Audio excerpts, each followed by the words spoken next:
Today we're going back in time, way back, before specialised bench shirts, before powerlifting was even an official sport. This is the story of the very first man to bench press 400 pounds with a strict 2-second pause. And we're not just going to tell you the story, we're going to let him tell it to you himself. This is the legendary Gene Mozee, in his own words, explaining the lift that made history and the movement he helped create. Let's listen in. Gene, tell me about the competition where you broke the 400-pound barrier. Okay, well, it never been done in California. In fact, it never been done in the United States with a 2-second pause. The Southern California Weightlifting Committee was the first association in the United States and the EAU to institute a 2-second pause rule. We brought the bar down, stopped for a full 2 seconds, got the clap, and then you could push the bar upward. So I was training hard, and a fellow named Marty Orloff was doing around 400. And we competed against each other at the Los Angeles Y. There were 12 heavyweights. I weighed 200 pounds. And I did 405 with a 2-second pause. The bar actually weighed 406 and a quarter, but I think they loaded it up to 400, but it was overweight, as often Olympic plates are. But that was 1959 in January at the Los Angeles Powerlifting meeting. And how long did you hold the record? Well, my record stood for 2 years until a bright little guy came along named Pat Casey, and in his first competition, he did 490. He upped it by 90 pounds in his first competition. So when did the real federations start to form? The first official powerlifting where it was nationally recognized by the AAU as a separate sport from weightlifting was 1961. There was at the National AAU convention held at the Olympic Hotel in Los Angeles.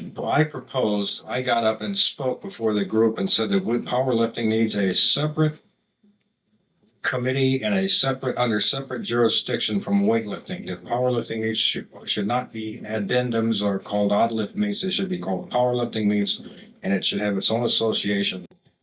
Later they got a federation. At that time it was just a powerlifting association, which was separate from weightlifting. So then they began to throw muscle contests like Mr. Los Angeles with a powerlifting instead of Olympic weightlifting, which was the traditional thing those days. And the people in charge of the AAU, Bob Hoffman and his group of Olympic stalwarts, didn't really like bodybuilding.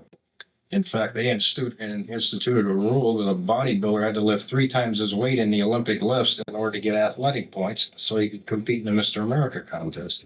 Bodybuilders, the only way they could really prove their strength, that they weren't cream puffs like all the weightlifters. They sort of looked at bodybuilders with disgust, just pretty boys, what we were called. I don't know if I ever met that quality, but it was the only way we could prove we were strong. And believe me, bodybuilders were much stronger than weightlifters at the lifts that we did, which were bench press, squats, and curls. Now, the deadlift got into it because Bob Hoffman, who was head of the AAU weightlifting committee and the Olympic committee, said that a bodybuilder has to be able to clean and jerk heavy weights, so we'll have to put the deadlift in instead of the curl as part of the powerlifting. So they made bench press, squat, and deadlift. At what point did powerlifting and bodybuilding truly separate and powerlifting take on its own identity? I think that probably happened about 1965 or 66 when Casey started going up around the 600 mark on the bench press and squatting 800, 780 and 800 pounds. And that was the roots of it really taking off as a separate entity where they were holding powerlift meets separate from anything, not even with bodybuilding shows. But later when the big push came in the early 70s. Absolutely incredible to hear it straight from the man who was not only there but who made it happen. The first 400-pound pause benched and a key figure in the creation of powerlifting as we know it. Gene Mozee truly was a pioneer. If you enjoyed this amazing piece of history, please hit that like button and make sure you're subscribed for more. And if you want to apply some of these timeless principles yourself, be sure to check out our store for ebooks and downloads.